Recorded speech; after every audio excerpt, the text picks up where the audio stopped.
मौखर इसलिए हो गई कि उन्होंने जो नंबर ऑफ वोट्स अपने रखे थे उसमें मौलाना साहब के नंबर ऑफ वोट्स तो गिन लिया था, लेकिन मौलाना साहब से पूछे बगैर। और अच्छा। माजी में ऐसा होता रहा है कि मौलाना फजल रहमान साहब जिस किस्म के ज़ीरक सियासतदान हैं और जिस किस्म के सियासतदान हैं, उनके ताल्लुकात हैं नवाज शरीफ से भी, जरदारी साहब से भी, और वो एक सियासी जमात के हैं जो पाकिस्तान में मुल्क के इस्तेहकाम, जमहूरियत की मजबूती, इदारों की मजबूती और अच्छे चीज़ों के लिए वो हमेशा आगे बढ़ जाते हैं। हालांकि 2018 के इलेक्शन को उन्होंने नहीं माना था, 2024 के इलेक्शन को भी नहीं माना था, लेकिन कल उन्होंने ऐलान किया कि 2018 के इलेक्शन में नहीं मानते हुए भी मैं, हुकूमत के लोग या सियासी लोगों ने उनको अप्रोच किया तो वो चल दिए उस रास्ते पे। हालांकि उनके साथ धोखा भी हुआ जब उनको लॉन्ग मार्च के लिए कहा गया और कहा गया कि पीएमएलएन और पीपल्स पार्टी उस लॉन्ग मार्च का हिस्सा बनेगी। आपको याद होगा मौलाना एक बहुत बड़ा लॉन्ग मार्च सिंध से निकाल के जब पंजाब में गए तो पीएमएलएन ने अपना रास्ता बदल लिया। हालांकि शहबाज शरीफ ने तकरीर तो की लेकिन उनके लोग शामिल नहीं हुए। और फिर इसी तरीके से पाकिस्तान पीपल्स पार्टी ने किया और वो भी बिलावल साहब तकरीर करके चले गए। तो एक बहुत बड़ा धचका उनको, मौलाना फजल रहमान साहब को दिया गया था। इसके बावजूद मौलाना फजल रहमान साहब ने अभी कल एक तकरीर में कहा था कि ये फॉर्म 45 की हुकूमत हो या 47 की हुकूमत हो, अब तो यही हुकूमत है और इसको चलना चाहिए। तो हुकूमत का होमवर्क जो था वो मुकम्मल नहीं था और जो नंबर थे मेंबर के, उनमें जो मौलाना फजल रहमान साहब का नंबर था वो उन्होंने अपने तय पर फैसला कर लिया था कि ये हर सूरत में मिलेगा। और इसमें जो कोताही हुई है दो चार और है, जब आप सवाल करेंगे तो मैं बता दूंगा। एक तो जरा मैं आगे जाके मौलाना साहब के बारे में 2-3 सवाल और करूंगा, लेकिन अभी आपने कहा कि मौलाना साहब ने ग्रीन सिग्नल नहीं दिया था और हुकूमती इत्तेहाद ने अपने पुराने तलकात की बेस पर ये अजूम कर लिया कि एज ए वोट कर, ये आप कह रहे हैं? जी बिल्कुल यही बात है कि मौलाना साहब को उन्होंने एमक्यूएम को तो फॉर ग्रांटेड लिया था उन्होंने, तो जी। एमक्यूएम ने कह भी दिया कि आपने हमसे पूछा तक नहीं। बल्कि देखिए इसमें मैं अब आपको बता ही देता हूँ कि मौलाना फजल रहमान साहब से जब मेरी बात हो रही थी तो मैंने आज मुझे इत्तेफाक से उनसे मौका मिला। हालांकि एक दिन पहले मेरा बड़ा इंटरव्यू था उनसे, जिस दिन वो ये तरमीम का मैटर हुआ उससे एक दिन पहले वो कराची आ रहे थे और कराची में बेनोरी टाउन में जाना था उनको, और मेरा उनका एक इंटरव्यू था। अगर वो हो जाता तो बहुत से ये वाला मसला फिर नहीं होता जो हुकूमत ने किया था, क्योंकि मैं वो तमाम सवाल उठा देता जिससे ये क्लियर हो जाता कि मौलाना साहब क्या सोच रहे हैं। लेकिन इत्तेफाक ये हुआ कि मैं मौलाना साहब वहाँ रुक गए और कराची नहीं आए, जिसकी वजह से ये इंटरव्यू आगे तो बढ़ गया, लेकिन मौलाना साहब का वो पॉइंट ऑफ व्यू जो मैं उनके इंटरव्यू के ज़रिए तमाम लोगों तक पहुंचा था, जिससे हुकूमत को या पॉलिटिकल पार्टीज़ को ये पता चल जाता कि मौलाना क्या सोच रहे हैं, तो फिर वो शायद सेशन का इजलास लाने से पहले मौलाना फजल रहमान साहब के साथ बैठकर इन आईनी तरमीम को डिस्कस करते। डॉक्टर साहब, अब जाहिर है आपकी तफसीली बात हुई जो आपने ट्वीट किया, तो क्या कोई बताया उन्होंने कौन सी ऐसी चीजें थी जो मुतसादम है, जो नहीं होनी चाहिए अवाम के खिलाफ, पाकिस्तान के हक में, तो बताएंगे जरा उसे? देखिए मौलाना फजल रहमान साहब एक बड़े ज़ीरक सियासतदान हैं, बहुत बड़ा नाम है पॉलिटिशियंस में और बड़ा रख रखाव रखते हैं, और अभी भी वो, इसमें कोई शक नहीं है कि उनके साथ 2018 में भी हाथ किया गया और अभी 2024 के इलेक्शन में जब हुकूमत बनाई जा रही थी तो मौलाना साहब को डिस्कार्ड किया गया, बिल्कुल शामिल नहीं, मशवरे में भी शामिल नहीं किया गया था। और हालांकि उनकी जो मेरी इत्तलात है उनकी कोई 14-15 एमएनए की सीट भी जो है वो ख़त्म, मसलन दूसरे हिस्सों में डाल दी गई। 14 से 15 सीटें उनकी आपके बनती थी जो उनको नहीं दी गई। फिर एक वादा था पीएमएलएन का कि सदर जो है वो मौलाना फजल रहमान साहब होंगे, वो भी नहीं दिया गया। अब बलूचिस्तान में तो जेयूआई की सिंगल लार्जर पार्टी, बड़ी पार्टी थी और बड़ी तादाद में आए थे। डेफिनेटली जेयूआई उम्मीद रख रही थी कि पीएमएलएन या पीपल्स पार्टी दोनों जो हुकूमती इत्तेहाद करने जा रहे हैं, तो बलूचिस्तान में मौलाना फजल रहमान साहब को ज़रूर शामिल करेंगे। आपको याद होगा कि केपीके में जब बल्दियाती इंतखाब हुआ था, तो पूरा व्हाइट वॉश हो गया था और जेईवाई बहुत बड़ी तादाद में जीती थी। फिर जनाब फैज़ साहब ने अपना कमाल दिखाया और सेकंड टर्म में फिर पीटीआई को भी काफ़ी सीटें मिली। तो मौलाना फजल रहमान साहब का जो अहम तरीन, और इसमें कोई शक नहीं है कि मौलाना फजल रहमान साहब की केपीके में और बलूचिस्तान में जो है वो पंजाब में तो नहीं है, न मरकज़ में न सिंध में इतनी पोजीशन है, लेकिन केपीके और बलूचिस्तान में उनकी बड़ी अहमियत है। तो तकरीबन मेंबर ऑफ नेशनल असेंबली 15 से 17 सीटें जो हैं उनकी छीनी गई, उनको जो है वो उनको नहीं दिया गया जीती हुई सीट, और उसके बाद बलूचिस्तान में उनकी अक्सरियत होने के बावजूद गवर्नमेंट का हिस्सा नहीं बनाया गया, और केपीके में उनकी बहुत बड़ा उनका सियासी और अवामी जो है उनका उनकी पजीराई होने के बावजूद उनको अहम हुकूमती साजी में उनको नहीं पूछा गया। तो ये बहुत बड़ी बात थी।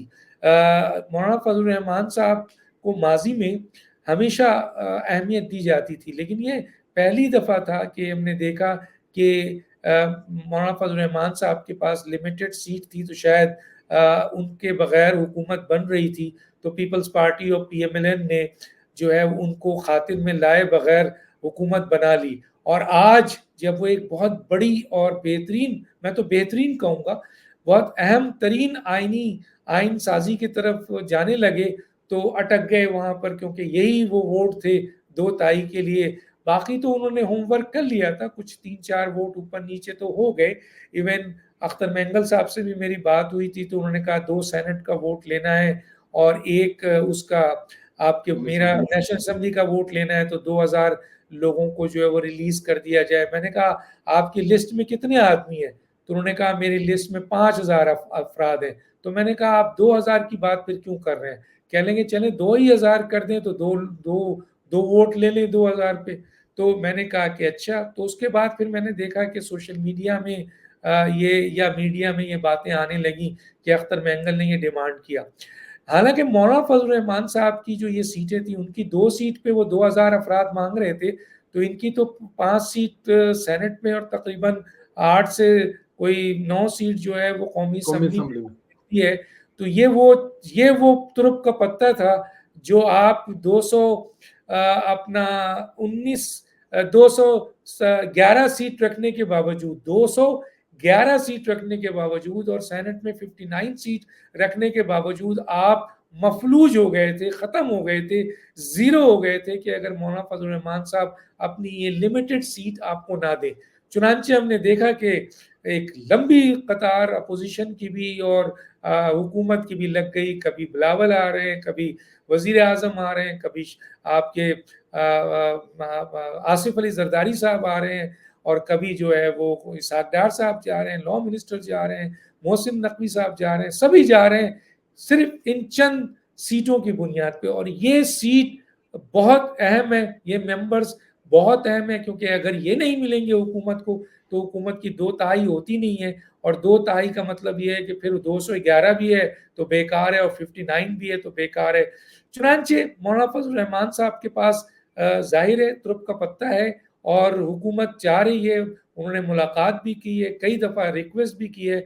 मौलाना साहब वोट देने में मना नहीं कर रहे हैं, लेकिन वो ये चाहते थे कि कम से कम आपने मुझसे जो कमेटी में मुझसे जो आउटपुट लिया था उसका क्या हुआ?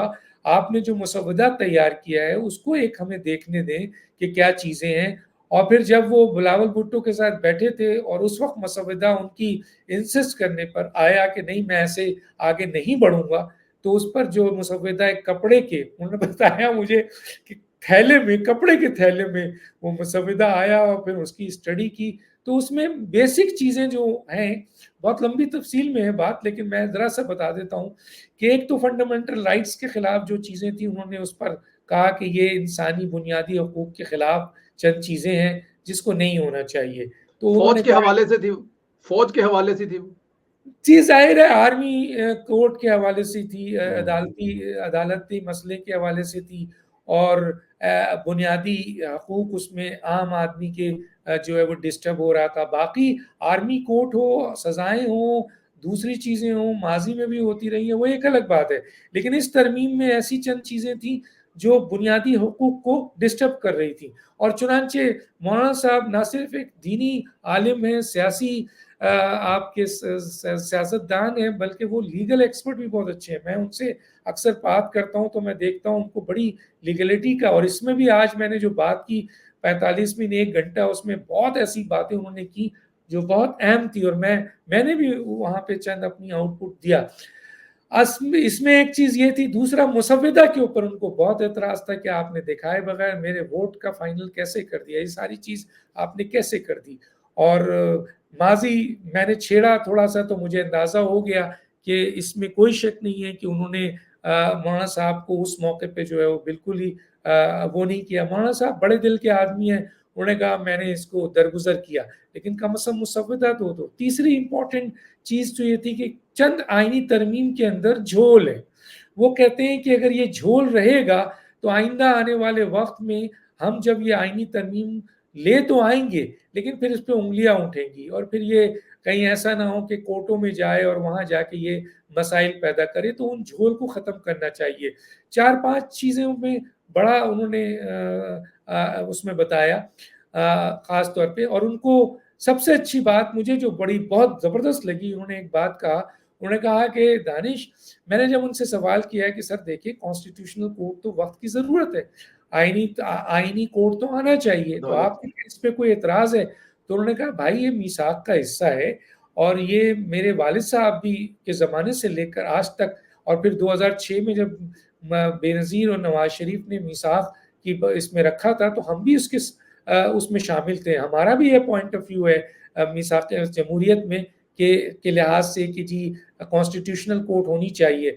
तो उन्होंने कहा कॉन्स्टिट्यूशनल कोर्ट पे तो कोई एतराज़ नहीं है, लेकिन ज़ाहिर है कॉन्स्टिट्यूशनल कोर्ट में किस तरह के जजेस लगेंगे, कैसे लगेंगे, और मसलन उसमें आपको देखना पड़ेगा, इसी तरह चीफ जस्टिस आप जो सुप्रीम कोर्ट में लगाएँगे, उसमें आप सिर्फ़ सीनियरिटी देखेंगे या उसमें आप फिटनेस भी देखेंगे, उसकी कारकर्दगी भी देखेंगे, उसकी पोज़ीशन भी देखेंगे। जैसे एसीआर होता है, कभी कोई आदमी लगता है, ब्यूरोक्रेट्स लगता है, सेक्रेटरी लगता है, तो ये नहीं कि बस सीनियर है और कुछ उसकी कारकर्दगी नहीं, उठा के लगा दो। तो बहुत से ऐसे पॉइंट्स थे जिस पर, लेकिन वो अदालती इस्लाहात के लिए बहुत पुरुम्मीद है। मसलन जो इस्लाहात गवर्नमेंट लाना चाहती है, उस पर उनका मेजर कोई ऑब्जेक्शन नहीं है।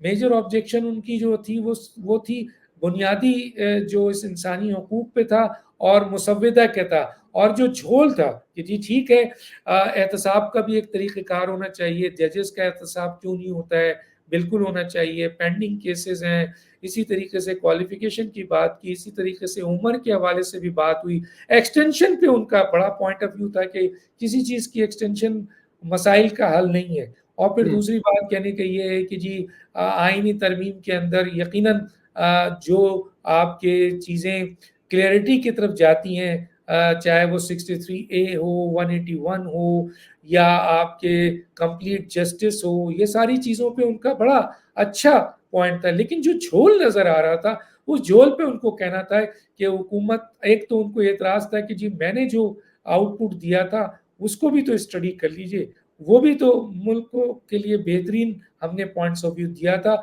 और वो अच्छे लीगल ओपिनियंस थे जो हमारे, तो उसको भी शामिल कीजिए और ये झोल को ख़त्म कीजिए। बाकी उनका किसी भी पर्सनल लेवल पर वो किसी के खिलाफ नहीं थे कि वो जस्टिस काज़ी हैं, ये जस्टिस मंसूर हैं, या जस्टिस कोई और है। उनका ये कहना था कि हर चीज़ मेरिट पे होनी चाहिए, इदारे मज़बूत होने चाहिए, कॉन्स्टिट्यूशनल कोर्ट वक़्त की ज़रूरत है, बिल्कुल होनी चाहिए। आईनी तरमीम जो इस्लाहात की आ रही है, ज़रूर आनी चाहिए, हम सब उसको सपोर्ट करेंगे, लेकिन जो झोल है, वो उसको हुकूमत फ़ौरी तौर पर रेक्टिफ़ाई करे, और जो रिकमेंडेशन हमने दी है, उसको भी शामिल करे। डॉक्टर साहब, इसमें एक चीज़ जो एंड में मैं आपसे ज़रूर पूछूँगा, क्योंकि अब आगे चलेंगे इस मौलाना फजल रहमान वाले चैप्टर से। लेकिन आपने अपनी ट्वीट में एक चीज़ और लिखी कि इमरान खान साहब के बारे में जो उनका मौक़िफ़ कल था, आज भी आज है। तो क्या वो आज भी इमरान खान साहब को यहूदियों का एजेंट ही समझते हैं? ये आप मौलाना फजल रहमान साहब को फ़ोन करके पूछ लीजिए। मेरे इस जुमले में पूरा एक दरिया बंद है। तो जी, आपको आपको दरिया नज़र नहीं आ रहा है? मैंने उसपे लिखा है जी। कि मौलाना फज़ल रहमान, देखिए मौलाना फज़ल रहमान साहब जो है ना, मैं थोड़ा-सा तशरीह कर दूँ, कि जी। क्योंकि आपका प्रोग्राम है और आप इस पॉइंट को लेके आ रहे हैं, मैं सिर्फ़ एक जुमला कह के चला जाऊँ मुनासिब नहीं है, मैं भी एंकर हूँ, मैं चाहता हूँ कि एंकर ये जानना चाहता है। देखिए, मौलाना फज़ल रहमान साहब एक बड़े ज़ीरक सियासतदान हैं। उनसे मिलने के लिए आसिफ़ अली ज़रदारी साहब आए, जबकि आपको पता है कि उनकी सीट उन्होंने छीनी हुई है और पीपल्स पार्टी ने एक वक़्त में उनको धोखा भी दिया, लेकिन उन्होंने वेलकम किया। पीपल्स पार्टी को बिठाया, मोहब्बत से बातचीत की, लेकिन वो अपने मौक़िफ़ पे इस तरीके से हटते नहीं हैं, वो यू टर्न नहीं लेते हैं। और दूसरी बात है कि सियासी ज़ीरक साथी हैं। अब पीटीआई के लोग आए, वो पीटीआई को भी एक जमात समझते हैं, उनके लोग आए, बहुत अच्छे लोग भी हैं जिनकी वो इज़्ज़त करते हैं, पार्टी में हैं। अब आपका कहना ये है कि जी मौलाना फज़ल रहमान साहब पीटीआई से भी मिले, पीएमएलएन से भी मिले, पीपल्स पार्टी से मिले, हालाँकि उनकी तीनों जमातों में मौजूद चंद लोगों से उनके इख्तिलाफ़ात भी हैं और वो उनकी नाराज़गी भी है। लेकिन जब उनके दर पर जब भी कोई आता है तो वो उससे मिलते हैं। और इस सिलसिले में आपको याद होगा कि मौलाना फज़ल रहमान साहब ने पीटीआई के एक वफ़द मिला था, तो उन्होंने कहा था कि पीटीआई इस बात के लिए तैयार है कि वो असेंबली से इस्तीफ़ा दे देंगे और केपीके की हुकूमत ख़त्म कर देंगे। लेकिन इस बयान के बाद पीटीआई के जो एमएनएज़ थे या जो मिनिस्टर्स थे, उन्होंने जब शोर मचाया, तो फिर सारे वो सियासतदान जिन्होंने मौलाना फज़ल रहमान से ये बात की थी, वो यू टर्न ले लिया अपने कायद की तरह। मौलाना साहब जो कहते हैं वो फिर यू टर्न नहीं लेते हैं। हाँ, कभी उन्होंने ये ज़रूर था कि आप उनको अगर खड़े होके गाली देते हैं तो वो रिस्पॉन्ड ज़रूर करते हैं। लेकिन अगर आप गाली नहीं देंगे तो वो बेजा आपको बुरा-भला नहीं कहेंगे। लेकिन इसका हरगिज़ ये मतलब नहीं है कि जो मौक़िफ़ वो आपके बारे में रखते हैं, वो तब्दील हो गया है। वो मौक़िफ़ वही होता है जो उन्होंने दिया होता है और बड़ी सोच समझ के दिया होता है और बड़े डंके की चोट पे दिया होता है, उससे वो माइनस नहीं होते हैं। तो पीटीआई के जहाँ तक आपका ये सवाल है इमरान खान के हवाले से, तो इमरान खान के हवाले से मैंने जो उनकी बातों से अख़ज़ किया है और मेरी बात हुई, उसमें मुझे ये अंदाज़ा बिल्कुल अच्छी तरह हो गया कि जो मौक़िफ़ इमरान खान के बारे में मौलाना फज़ल रहमान का कल था, वही मौक़िफ़ आज है, उसमें कोई तब्दीली नहीं है। लेकिन अगर लोग इसको आईनी तरमीम के हवाले से ये सोच लें कि मौलाना साहब पीटीआई की तरफ जा रहे हैं, तो मैं लिख के देने को तैयार हूँ कि मौलाना साहब की जो मैंने बातचीत की है, मुझे अंदाज़ा है कि मौलाना साहब इस सिलसिले में क्या सोचते हैं। मौलाना साहब के बारे में आजकल सोशल मीडिया में लोग समझते हैं कि जनाब उन्होंने हुकूमत को डच दे दिया और वो जो है वो आपके आईनी तरमीम को उठा के फेंक दिया। मैं सोशल मीडिया में पढ़ भी रहा था कि जनाब उन्होंने शहबाज शरीफ से मुलाकात करने से इनकार कर दिया, नवाज़ शरीफ से मुलाकात करने से इनकार कर दिया और पता नहीं क्या-क्या बातें और पीटीआई के मौक़िफ़ की हिमायत कर रहे हैं, पीटीआई के साथ खड़े हैं। मैं नहीं समझता, जितना मैं जानता हूँ, जितनी मेरी बात हुई है कि मौलाना साहब पीटीआई के इस गैर संजीदा किसी भी एक्ट का हिस्सा बनेंगे। मुलाकात ज़रूर करते हैं, बातचीत करते हैं, सियासी रास्ता खुला करते हैं, वो उनकी सियासी ज़ीरक सिलसिला है। लेकिन जो राय पीटीआई के बारे में उनकी कल थी, जो राय इमरान खान के बारे में उनकी कल थी, उस मौक़िफ़ में कोई तब्दीली नहीं है। कोई तब्दीली नहीं है। डॉक्टर साहब, तो फिर काज़ी साहब आपको जाते हुए नज़र आ रहे हैं। यहाँ पे कोई चांस नहीं लग रहा कि काज़ी साहब नहीं, काज़ी साहब कैसे जा रहे हैं? मुझे ज़रा बता दीजिए ना। फ़र्ज़ कीजिए कि अगर आईनी तरमीम 68 हो गई, मौलाना जी। फज़ल रहमान साहब ने तो इसकी मुखालफ़त नहीं की, मुझसे तो नहीं की कम से कम। तो 68 हो गई, तो काज़ी साहब तो नहीं जा रहे। हुँ, फ़र्ज़ कीजिए थोड़ी देर के लिए कॉन्स्टिट्यूशनल कोर्ट बना दिया जाता है। सर्विंग कोर्ट जो सुप्रीम कोर्ट है वो अलग कर दिया जाता है। तो कॉन्स्टिट्यूशनल कोर्ट में तो इनिशियली जो जजेस लगेंगे, चीफ जस्टिस लगेंगे, वो तो वही लगेंगे ना जो रिटायर्ड जजेस हैं। सर्विंग जज तो ऑलरेडी सुप्रीम कोर्ट में कम है। हम तो एड हॉक लगा रहे हैं वहाँ पे। तो सही। फर्ज़ कीजिए कि कॉन्स्टिट्यूशनल कोर्ट बनती है, तो रिटायरमेंट के बाद अगर 5 जजेस या 7 जजेस उठाए जाते हैं, तो उसमें काज़ी साहब को भी लिया जा सकता है। फर्ज़ कीजिए वो एक ऑप्शन ये भी है कि वो कॉन्स्टिट्यूशनल कोर्ट के चीफ जस्टिस हो जाते हैं 3 साल के लिए। ठीक है? कानून साज़ी तो हो रही है ना। आइन साज़ जो आपकी अदालत है, उसमें तो यही तय है ना कि जनाब आली कॉन्स्टिट्यूशनल कोर्ट का चीफ जस्टिस अलग होगा, उसके जजेस अलग होंगे और ज़्यादा ये है कि वो हुकूमत उनको अपॉइंट करेगी और वो बेसिकली वो लोग होंगे जो रिटायर्ड होंगे। तो अगर काज़ी फ़ाइज़ ईसा अगले महीने रिटायर हो रहे हैं, 2 महीने हो रहे हैं, तो कॉन्स्टिट्यूशनल कोर्ट बनने के बाद काजी साहब समेत जो 5-6 और जजेस सुप्रीम कोर्ट के अच्छे नामी हैं, उनको कॉन्स्टिट्यूशनल कोर्ट के हवाले कर दिया जाए। तो फिर 186, 185, 184, 181 ये सारे मैटर, कॉन्स्टिट्यूशन के सारे मैटर, बहुत खुशी की बात है, बहुत अच्छी बात है कि सारे मैटर कॉन्स्टिट्यूशनल के वो जाएंगे आपके कॉन्स्टिट्यूशन कोर्ट के पास। और कॉन्स्टिट्यूशनल कोर्ट में इनिशियली जो रिटायर्ड जजेस, सर्विंग जजेस नहीं जाएंगे, क्योंकि सर्विंग जजेस की तो सुप्रीम रिटायर्ड कोर्ट जजेस। को जरूरत है। अगर सर्विंग जजेस को वहां भेज देंगे तो फिर ये पेंडिंग केस के लिए जो कॉन्स्टिट्यूशनल कोर्ट बन रहा है उसका फायदा क्या है? बल्कि सुप्रीम कोर्ट में तो वो और इजाफा कर रहे हैं एडहॉक जजेस की, या उसकी तादाद बढ़ा रहे हैं। तो काजी साहब तो मुझे नहीं लगता ये कहीं जाते हैं। या तो अगर आईनी तौर पर 68 हो जाती है एज, फर्ज कीजिए हो जाती है, तो वो तो ऑलरेडी आपके सुप्रीम कोर्ट के जज भी रह सकते हैं वो।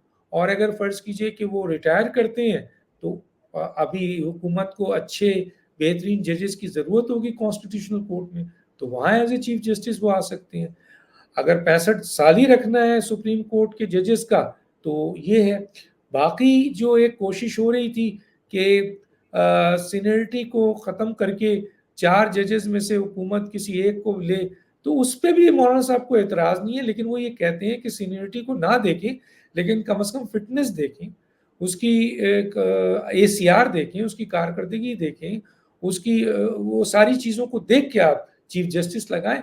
और फिर एहतसाब के हवाले से जब मैंने बात की थी तो उन्होंने कहा बिल्कुल अपॉइंटमेंट के हवाले से और एहतसाब के हवाले से जो आपके पार्लिमानी कमेटी है और जो जुडिशल कमीशन है उसका बैलेंस होना ज़रूरी है। मसलन ये हम देख रहे हैं कि ब्रदर जज जो है वो अपने साथी का एहतसाब तो करते ही नहीं है। हर इदारे का एहतसाब हो रहा है, हर शख्स का एहतसाब हो रहा है, लेकिन चाहे आप आइन तोड़ें, चाहे आप आइन की पामाली करें, चाहे आप मिसकंडक्ट करें, करप्शन करें, आप बड़े बड़े ख़तरनाक काम करें, लेकिन आपका एहतसाब होता नहीं है। तो इस दफ़ा आइनी तरमीम में जुडिशल काउंसिल्स का जो एहतसाब है उसके लिए बाज़ाब्ता एक ऐसा एहतसाब होना चाहिए जिसके लिए वो एग्री करते हैं। मैंने तो उनको रिक्वेस्ट किया कि एक चीज़ और होनी चाहिए सर, वो ये है कि जी ये जो आपके जजेस का जो है वो एक साल जजेस का फॉरेंसिक ऑडिट होना चाहिए कि देखें कि जजेस जो हैं वो डिलीवर क्या कर रहे हैं, उनकी कारकर्दगी कैसी है, और अगर नहीं कर रहे हैं तो फारिग किया जाए। तो उन्होंने कहा बिल्कुल 1 साल का ऑडिट होना चाहिए। तो काजी साहब के बारे में जहाँ तक आपका सवाल है, जो लोग ये उम्मीद करके बैठे हैं कि काजी साहब चले जाएंगे, काजी साहब एक्सटेंशन तो नहीं लेंगे, मैं पहले ही बता चुका था, वो को कह भी दिया। लेकिन 68 साल होता है उनकी उम्र। बिल्कुल ठीक है। इमरान खान साहब को दुनिया में कौन सा ऐसा कैदी है जिसके पास आज भी ट्विटर यूज करने की सहूलत मौजूद है, या फिर वो कोई बाहर से हो रहे हैं और उसमें वो जो ट्वीटें कर रहे हैं, वो जितनी खतरनाक ट्वीटें कर रहे हैं वो भी आपके सामने है। फिर उनके वज़ीर आला साहब कह रहे हैं कि जी मैं नहीं मानूंगा अफगानिस्तान पर किसी पॉलिसी को, ना फौज की ना गवर्नमेंट को। तो जो इमरान खान साहब 1971 वाली सोच है वो अभी तक उस पर टिके हुए हैं, और क्या आने वाले वक्तों में कोई खुदा ना करे कोई हादसा इमरान खान साहब करवा सकते हैं? सर आप इस ताकत में बैठे हुए हो। नहीं, मैं नहीं समझता कि पहला सवाल आपका आखिरी वाला सवाल का जवाब मैं दे दूं। जी। इमरान खान साहब की पोजीशन ऐसी कुछ भी नहीं है कि कोई ऐसे हाथ, उन्होंने पूरी दुनिया में अपना डंका यानी लोगों को अप्रोच की, पैसे खिलाए, पता नहीं क्या कुछ नहीं किया उनके लोगों ने, दुनिया भर के प्रोपेगेंडे किए।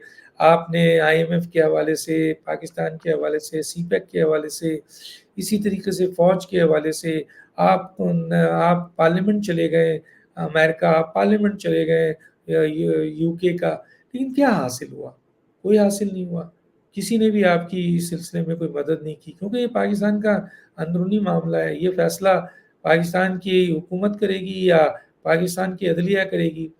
इमरान खान की ऐसी कोई पोजीशन नहीं है कि वो पाकिस्तान के लिए कोई नुकसानदेह कर, हाँ, प्रोपेगेंडे से जो नुकसान हो सकता है वो होता है। आपने कोई ऐसी चीज़ें, क्योंकि आप वज़ीर-ए-आज़म रह चुके हैं, तो आप जब इस किस्म की प्रोपेगेंडा करते हैं, गलत प्रोपेगेंडा करते हैं जिसका फ़ायदा जो पाकिस्तान दुश्मन क़ुव्वतें हैं वो मेंशन करती हैं, वो उठाती हैं, वो दिखाती हैं, वो बताती हैं। जहाँ तक आपका आखिरी सवाल था उसमें मैंने बता दिया कि इमरान खान इस पोजीशन पे नहीं है कि वो पाकिस्तान को कोई नुकसान पहुँचा सके। ना उनके पास इतनी ताकत है, ना सलाहियत है, ना वो इस पोजीशन पे हैं। दूसरी बात ये है कि इमरान खान साहब तो पहले तो बाज़ाब्ता एक पूरा नेटवर्क काम कर रहा था जो पकड़ा गया, जिसमें जेल की इंतज़ामिया भी थी और उसमें चंद रिटायर्ड और सर्विंग फ़ौजी भी थे जिसको पकड़ा गया। उस वो और जनरल फैज़, वो बड़ा नेटवर्क था जिसके ज़रिए इमरान खान साहब जेल के अंदर बैठकर अपने ट्विटर अकाउंट को जो है वो ऑपरेट कर रहे थे। आजकल बहुत चीज़ें एडवांस हो चुकी हैं, लेकिन अब उनका ट्विटर अकाउंट जो है, वो मैं नहीं समझता कि वो खुद हैंडल कर रहे हैं, लेकिन हैंडल किया जा रहा है।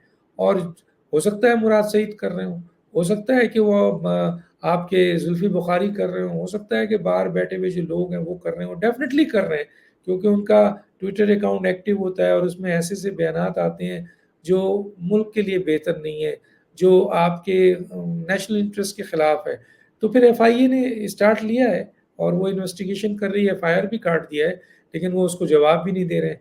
तो मैं नहीं समझता कि अब वो बराह रास्त जेल से ऑपरेट हो रहा है, अब वो ऑपरेट उनके नाम से कहीं और से हो रहा है और उन्होंने उसकी इजाज़त दी हुई है। इजाज़त दी हुई है, ये बात अहम है।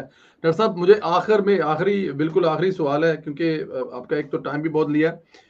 अब ये हुकूमत आपको 5 साल पूरे करती हुई नज़र आ रही है इन तमाम ये जो इमरान खान साहब तो आखिरी दम तक कोशिश करेंगे कि हुकूमत को कामयाबियाँ ना मिले, रिलीफ ना मिले ताकि अवाम को वो ये बता सके कि नाकाम लोग हैं। लेकिन आप क्या समझते हैं कि 5 साल पूरे करेगी?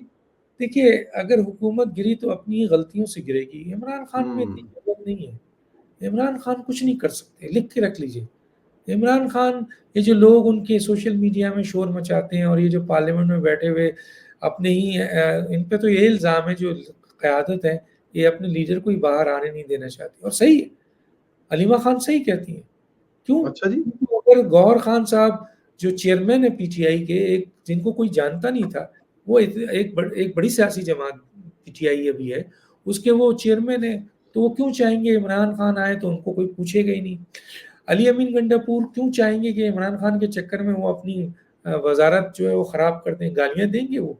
अ, आपने हुकूमत को देंगे, रियासती इदारे को देंगे, शोर मचाएँगे, क्योंकि उनको पता है कि इनके चाहने वाले लोग यही पसंद करते हैं। इमरान खान क्यों पॉपुलर हैं? क्योंकि वो गालियाँ देते थे, धमकियाँ देते थे, वो पतलूनें उतरवा देते थे, वो पेशाब निकलवा देते थे, वो जो है वो आपके फांसी लगवा देते थे। यही सब बातें वो वही अली अमीन गंडापुर कर रहे हैं पॉपुलर और उनके लोग वाह, वाह, वाह, वाह किए जा रहे हैं। हालाँकि जाके मालूम तो करो कि अली अमीन गंडापुर आदमी किसके हैं भाई? और वो क्या इमरान खान से सिंसियर हैं या नहीं है? तो मैं तो नहीं समझता कि वो सिंसियर हैं जो काम कर रहे हैं। क्योंकि और जो इनके दूसरी क़यादत है वो भी सिंसियर नहीं है। सब अपनी-अपनी 1.5 इंच की मस्जिद को बचा रहे हैं। उनको पता है इमरान खान ने कल फ़ौजी अदालत में जाना है, उसका तो वो आ नहीं सकेंगे तो हम अपनी सियासत को इमरान खान के नाम पे तबाह भी कर दें और इमरान खान को अगर हम निकालते हैं, तो फिर हम कहाँ खड़े होंगे? हमें कौन पूछेगा? क्योंकि वहाँ तो वन मैन शो है। इमरान खान साहब हुकूमत के लिए कोई खतरा नहीं है और ये जो शोर-शराबा है, ये पार्ट ऑफ द अपोज़िशन होता है, इनके मेंबर ऑफ पार्लियामेंट करते हैं। इनके अंदर अच्छा जलसे-जुलूस में पाकिस्तान के अंदर जलसे-जुलूस से कुछ नहीं होता। हुँ। कि अभी कर लिया इन्होंने जलसा, वो तो हुकूमत की नाअहली होती है कि वो खामख़ा अपनी गलत ऐसी हरकतें करती है जिससे इनकी पॉपुलैरिटी हो जाती है, इनकी वैल्यू हो जाती है। अरे करो भाई जलसा, दे दो इनको एक कोने में, जाके जलसा करके गा क्या करेंगे? जलसा करेंगे, गालियाँ देंगे क्या? इनके अंदर जब इमरान खान रोड पे थे और इमरान खान अपने लोगों को बुला रहे थे कि आओ जेल भरो, कह रहे थे कि आओ ज़रा तहरीक चलाओ, कौन आया था? कितने लोग आए थे? 100 भी नहीं आए थे। तो भैया इनके लोग जो हैं वो वोट तो डाल सकते हैं और सोशल मीडिया में बैठकर हमें आपको प्रोपेगेंडा।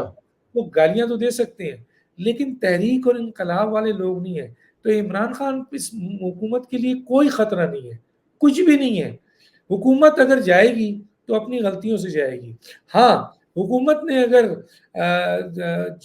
जो इसका बंदोबस्त नहीं किया, जो गैर आइनी, गैर कानूनी फैसले आ रहे हैं, जो जी। अनकॉन्स्टिट्यूशनल फैसले आ रहे हैं। माज़ी में भी आपको पता है कि इलेक्टेड हुकूमत जो है वो गिराई गई सिर्फ़ एक इश्यू बनाकर, तो वहाँ से खतरा है। बाकी इस हुकूमत के साथ फ़ौज ऐसे पैक होके खड़ी हुई है और अभी आप देखें कि इसहाक डार साहब की कोशिशों से और आर्मी चीफ़ की कोशिशों से वो जो 2 अरब बिलियन का जो गैप था, जो हुकूमत ने आईएमएफ को शो करना था, वो नहीं हो रहा था जिसकी वज़ह से उनके $7 बिलियन का कर्ज जो था वो डिले हो रहा था और पाकिस्तान का नाम उस एग्जीक्यूटिव बोर्ड में नहीं आ रहा था। लेकिन इन दोनों ने, इसहाक डार साहब ने बड़ी मेहनत की और आर्मी चीफ ने बड़ी मेहनत की और उसके नतीजे में ये, और फिर ज़ाहिर है औरंगज़ेब साहब जो फाइनेंस मिनिस्टर हैं उनका कोई थोड़ा बहुत रोल होता है। तो उन्होंने बड़ी मेहनत की जिसका नतीजा 2 बिलियंस का गैप जो है वो यूएई, सऊदीया और चाइना ने कवर किया और अब $7 बिलियन के लिए एग्जीक्यूटिव बोर्ड का इजलास है 25 सितंबर को।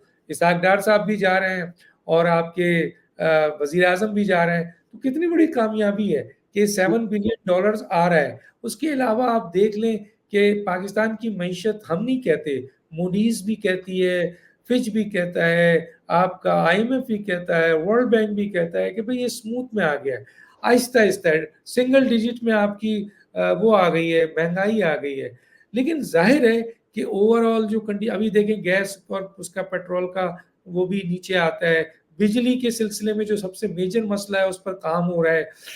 आपके जो आपके वो हैं हमारे इक़्तिसादी वज़ीर प्लानिंग के जनाब एहसन इकबाल साहब, उन्होंने 5E दिया है। कितना अच्छा प्रोग्राम है 5E जो 2024 से 2029 तक का है। पॉलिसीज़ बन रही हैं, प्रोग्रामिंग हो रहा है। देखिए ये पॉलिसीज़ और ये जो आपके प्रोग्रामिंग हो रही है, ये प्लानिंग हो रही है, ये 2 साल के लिए नहीं हो रही है। ये एटलीस्ट 10 साल के लिए हो रही है और 10 साल का मतलब है पाकिस्तान में अगर हुकूमतें चेंज होती रहीं, तो पॉलिसीज़ तो तबाह होती रहेंगी, प्लानिंग तबाह होती रहेगी और पाकिस्तान डिटोरिएट करता रहेगा। इस हुकूमत को कोई खतरा नहीं है। इस हुकूमत को अगर एक खतरा है, तो वो जुडिशरी से है, जो अनलॉफुल, अनकॉन्स्टिट्यूशनल फैसले करके एक ग्रुप जो है अक्सरियती बुनियाद पर हुकूमत को गिराने की कोशिश करे। उसका सद्देबाब कर रही है हुकूमत भी, पार्लियामेंट भी कि अनकॉन्स्टिट्यूशनल, अनलॉफुल फैसले ना आए जिससे इस हुकूमत को छेड़ा जाए। बाकी इस हुकूमत के साथ जो अहम तरीन इदारा है, वो तो काम कर रहा है, वो तो इनको बना के दे रहा है और वो मिल के काम कर रहे हैं। तो मुझे नहीं लगता कि इस हुकूमत और इमरान खान से या इन जलसे-जुलूसों से और ये जो बैठे हुए आपके पीटीआई के जो लोग हैं, टीवी पे बैठ के जो भड़कियाँ मारते हैं, पार्लियामेंट में जो शोर मचाते हैं, ये कोई खतरा नहीं है इनसे, हुकूमत को। लौ कोई वैल्यू नहीं है इनकी। लौंडे मैंने लपाड़ों से कोई खतरा हाई नहीं। मैं बता रहा हूँ मैं बड़े हाई अहम जी, तरीन इदारे के बड़े हाई प्रोफाइल जो अहम तरीन इस वक़्त सर्विंग में उनसे बात की। उन्होंने कहा यार हम इन चीज़ों को अहमियत ही नहीं देते। ये हमारे लिए बेकार है, ये कुछ नहीं कर सकते। ये सब साइड में करने दो इनको। ये सियासत है, ये काम है, लेकिन इनके अंदर इतना दम नहीं है, ये कुछ नहीं कर सकते। मसलन ये बात हम भी इतना अरसा हो चुका है कि ये कुछ नहीं है। बस ये तो हुकूमत है बेवकूफ़ कि ये खामख़ा ऐसी हरकतें करती है जिससे ये इनकी बातें सामने आ जाती हैं। वरना ये हुकूमत को ना इमरान खान की पार्टी कोई नुकसान नहीं पहुँचा सकती, जब तक आर्मी और मौजूदा हुकूमत मिलकर काम कर रहे हैं और पूरी दुनिया में अपना एतमाद बहाल करके और मईशत को बेहतर कर रहे हैं, कोई आदमी कुछ नहीं कर सकता। मैंने कहा बस एक रास्ता है जो कि अनकॉन्स्टिट्यूशनल, अनलॉफुल फैसले अगर आए तो वो निकाल खतरनाक पाओगे। हो सकते हैं, जिसका बंदोबस्त हो रहा है। बाकी इस हुकूमत को कोई खतरा नहीं है और मैं आइंदा भी ये हुकूमत को कंटिन्यू देख रहा हूँ कि आइंदा भी यही इत्तेहाद होगा, यही हुकूमत होगी और 5 साल और चलेगी। तो 10 साल की हुकूमत होगी, पॉलिसी इम्प्लीमेंट हो जाएगा, पाकिस्तान ऊपर आ जाएगा इंशाअल्लाह।